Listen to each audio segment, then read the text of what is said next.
कसा झाला दुर्योधन वध?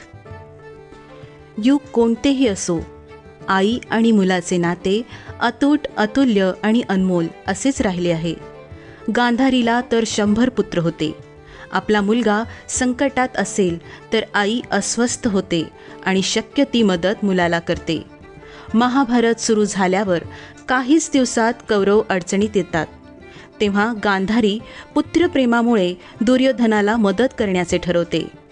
गांधारी महादेव शिवशंकरांची मोठी उपासक असते.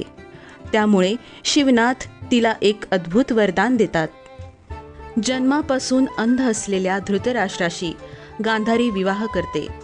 पतीचा आदर राखण्यासाठी तीही आपल्या डोळ्यावर पट्टी बांधते.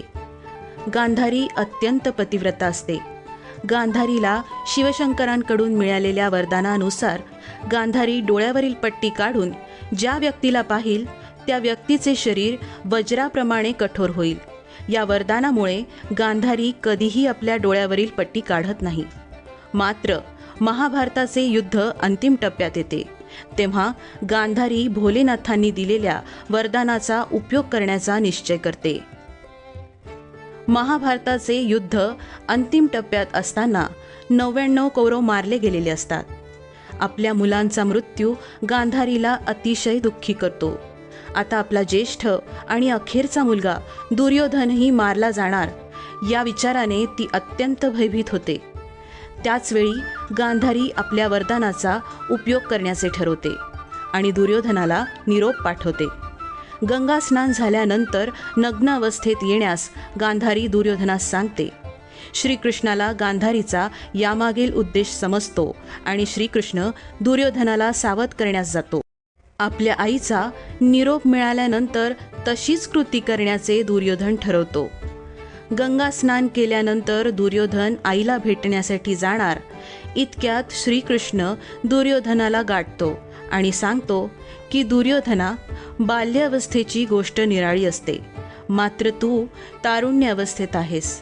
त्यामुळे गांधारीने सांगितलेल्या अवस्थेत तू तिच्यासमोर जाणे सर्वार्थाने अनुचित आहे. श्रीकृष्णाच्या या चालीचा पांडवांना मोठा उपयोग होतो. कारण दुर्योधन गांधारी समोर गेला असता तर त्याचे शरीर वज्राप्रमाणे कठोर झाले असते आणि महाभारत युद्धाला वेगळे वळण लागले असते. श्रीकृष्णाने सांगितलेली गोष्ट दुर्योधनाला पटते.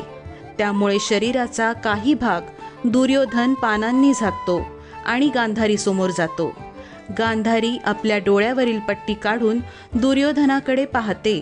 त्या क्षणी दुर्योधनाचे वरचे शरीर वज्राप्रमाणे अत्यंत कठोर होते.